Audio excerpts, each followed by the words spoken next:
ప్రభునందు ప్రియమైన సంఘబిడ్డలకు, దేవుని పిల్లలకు ఈ ఉదయకాల సమయంలో ప్రభు అయిన యేసుక్రీస్తు నామములో అందరికీ వందనాలు తెలియజేస్తూ ఉన్నాను. గడిచిన రోజు నుంచి ఈ రోజు వరకు దేవుడు మనకు తోడుగా ఉండి ఆయన కాపుదల మనతో ఉంచి ఈ సమయంలో ప్రభుని స్తుతించుకోవడానికి ఆయన ఇచ్చిన మంచి తరుణాన్ని బట్టి దేవునికి మహిమ, ఘనత, ప్రభావాలు కలుగును గాక.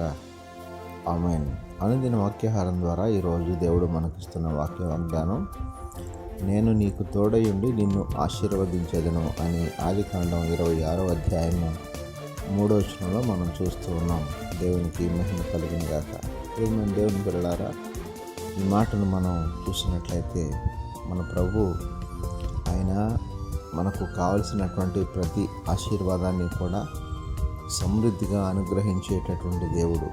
అంత మాత్రమే కాదు, మనకు తోడుగా ఉండి సమస్తాన్ని తన యొక్క కృప ద్వారా మనకు ఇస్తున్నటువంటి దేవుడు. అదే వాగ్దానం ఈరోజు ప్రభు మనకు ఇస్తూ ఉన్నారు. నేను నీకు తోడయుండి నిన్ను ఆశీర్వదిస్తాను అని. దేవునికి మహిమ కలుగును గాక.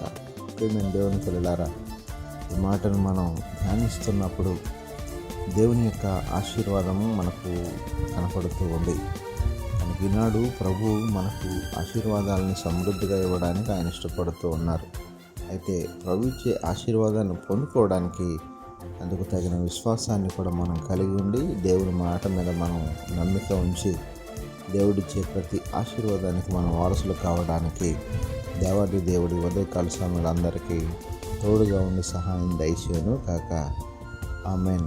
ప్రార్థనలో ఏకీభవించండి. పరిశుద్ధుడైన మా దేవ, ప్రేమగల మా తండ్రి, ఈ ఉదయకాల సమయంలో మీ శ్రేష్టమైన ఉన్నతమైన నామానికి వందనాలు, స్తోత్రాలు చెల్లిస్తున్నాం ప్రభా.